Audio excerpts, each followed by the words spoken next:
video, we will cover how to do embalming math when you have multiple arterial chemicals. For purposes of simplicity and learning, for this equation, we will give you just what you need to know for the information to plug into the formula.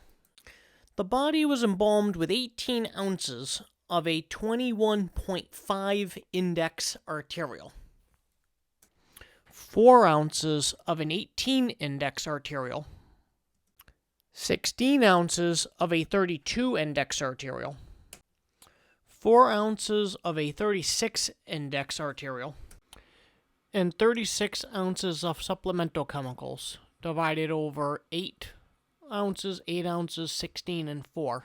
Once you add these 4 supplemental chemicals together, you get the total amount of supplemental chemicals, which is 36 ounces. And the total volume in the tank is 384 ounces, which is 3 gallons. So now you want to pause the video, see what you can do with this, and see if you can find out what the overall percentage is within the tank, indicated by P in the equation. When we return, we'll go over the equation step by step, but see what you can do on your own first.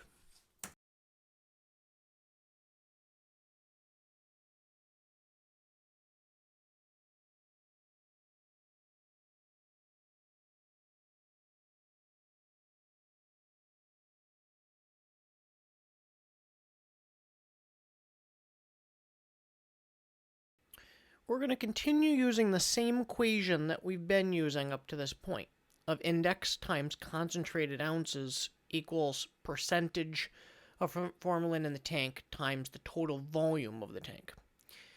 Now we're going to take that a step further, as we did in the prior practices, and we're going to create a bracket for each chemical, and then we'll add those chemicals together on the left side.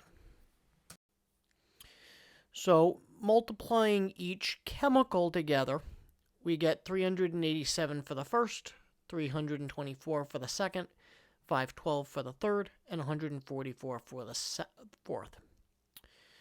And the next step we're going to do is add each one of those chemicals together, which gives us 1,367 for the total of all the chemicals added together. For the second side of the equation, we're going to input what we have as our total volume in place of TV, which is 384 ounces. Then we need to remove the total volume from both sides. So we're going to divide 1,367 by 384, as well as P times 384 will be divided by 384 in order to remove it from that side. Once we've divided 1,367 by the 384, we get 3.56 as the percentage of formalin in the entire tank. You'll notice that we didn't use the supplemental chemicals at any point during this equation, and that's because they're not relevant. They're not needed in order to find P within this equation. But if you look at practice equation 3.2, the next video in this series, we're going to use the supplemental chemicals to solve other parts of the problem using the same equation, and this equation is usually the first step in getting the information that we need in order to do other steps or find other information. But supplemental chemicals dilute the solution just as much as water would. So in general, as far as this equation is concerned, they're just equal to water in the dilution, and they're just part of the total volume.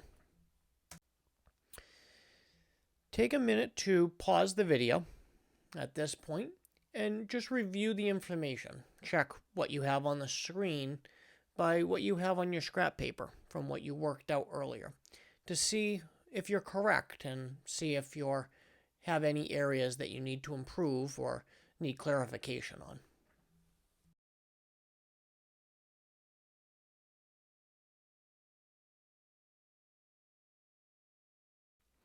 I really hope that this video helped you. Please click the link in the lower right-hand corner to subscribe so you can get more practice problems as they're added.